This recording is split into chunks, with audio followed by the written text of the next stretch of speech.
Welcome to Understand All. I'm your host, Aslakir Gerleaf, and today we're diving into the fascinating world of media influence. Have you ever stopped to think about how the information you consume shapes your thoughts and beliefs? It's a wild ride, so buckle up and let's explore this together.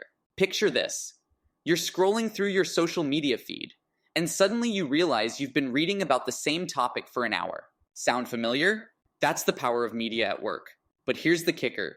It's not just what we hear that matters, it's also how often we hear it. You see, our brains are wired to love patterns and repetition. It's like that catchy jingle you can't get out of your head. Well, media messages work the same way. The more we're exposed to an idea, the more familiar it becomes, and the more likely we are to believe it. In fact, a study by the Pew Research Center found that a whopping 62% of US adults get their news from social media. That's right, more than half of us are scrolling our way to our worldviews. But here's where it gets really interesting. Our brains also have these little things called cognitive biases that make us extra susceptible to media influence. Take confirmation bias, for example.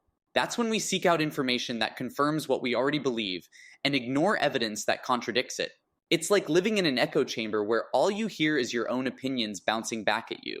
And then there's the availability heuristic.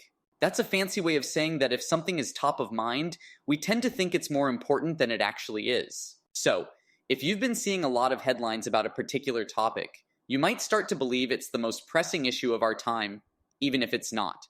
But wait, there's more. Let's talk about the attention economy. In today's media landscape, attention is the new currency. Media outlets are competing tooth and nail for our eyeballs and our clicks. And how do they do that? With clickbait headlines, sensationalism, and algorithms designed to keep us hooked. As the saying goes, if you're not paying for the product, you are the product. When we use free online platforms, we're essentially trading our attention for their services. And the longer they can keep us engaged, the more data they can collect about our behavior and preferences, which they then use to serve us even more targeted content. But here's the plot twist. More news consumption doesn't always equal being more informed.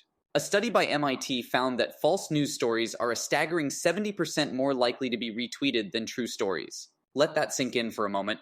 In the age of information overload, it's not about how much we consume, but the quality of what we consume. And that brings us to the concept of echo chambers and filter bubbles. Social media algorithms are designed to show us content that aligns with our existing beliefs and interests. On one hand, that's great for finding like-minded communities and feeling validated in our opinions. But on the other hand, it can create a distorted view of reality where we're only exposed to a narrow range of perspectives. Over time, this can lead to polarization and even extremism. When we're not regularly challenged by opposing viewpoints, it's easy to assume that everyone thinks the way we do. And when we do encounter a differing opinion, it can feel like a personal attack rather than an opportunity for growth and understanding. But fear not, my fellow media consumers. There is hope. And it starts with becoming more media literate. According to the National Association for Media Literacy Education, only 20% of US adults are considered media literate. That means the vast majority of us could use a crash course in critical thinking when it comes to the information we consume. So, what does media literacy look like in practice? It's about asking questions, fact-checking sources, and being aware of bias, both in the media and in ourselves. It's about seeking out diverse perspectives and being open to changing our minds when presented with new evidence. Think of it like going on a balanced diet for your mind. Just like you wouldn't eat the same meal every day, you shouldn't consume the same type of media all the time either. Mix it up. Read articles from different news outlets, follow people with opposing political views, and seek out information that challenges your assumptions. And here's the best part. By becoming more media literate, we're not just improving our own understanding of the world.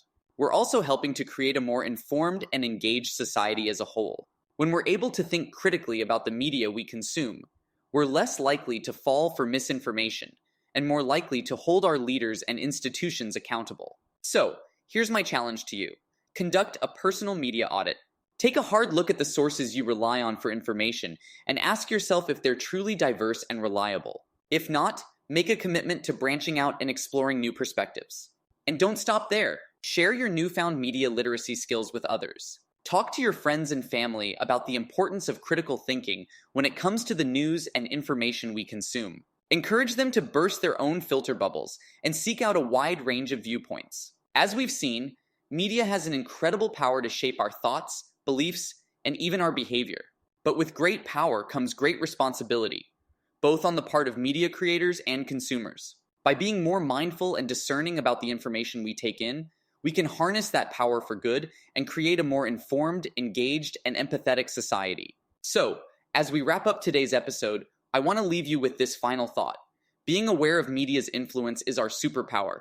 It's what allows us to take control of our own narratives and make a positive impact on the world around us. In the words of the great philosopher Spider-Man, with great power comes great responsibility.